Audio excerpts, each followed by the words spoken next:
বাগেরি গরজু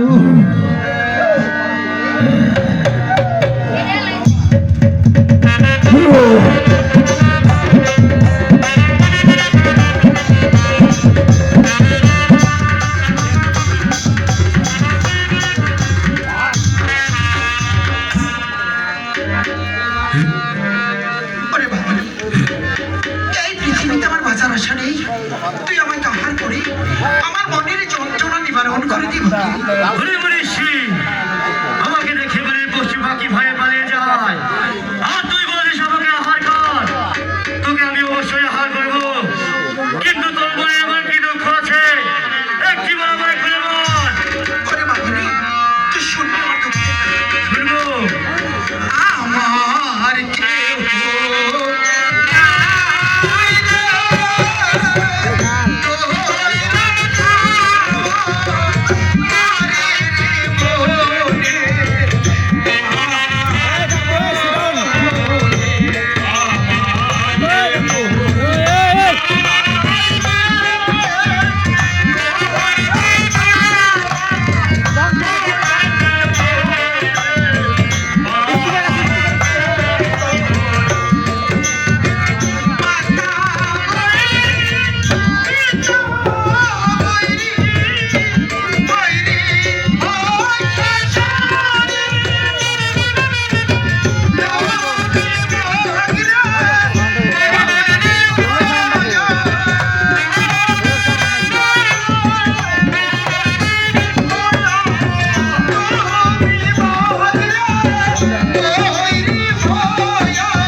নষ্ট হয়ে গেছে, নষ্ট হয়ে গেছে, আনতেছে বক্স আনতেছে।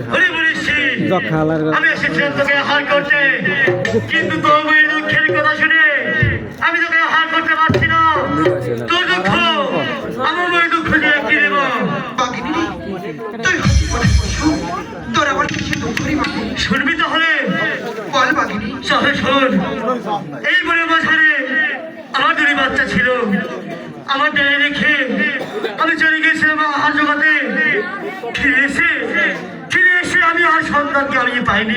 বাঘিনী রে, আমার দুঃখ তো কম না, আমার দুঃখ আর তোর দুঃখ সমানে সমান হয়ে গেছে। বাঘিনী রে, বল না, এই পৃথিবীতে তো আমার আপন বলতে কেউ নেই। কে আমাকে আমি তার কাছে থাকবো না। বাঘিনী কেন বাঘিনী, তুই যখন আমাকে সম্মুখে তুই যখন আমাকে মা বলে রেখেছিস, আমি তোকে আশ্রয় দেবো। ঠিক আছে।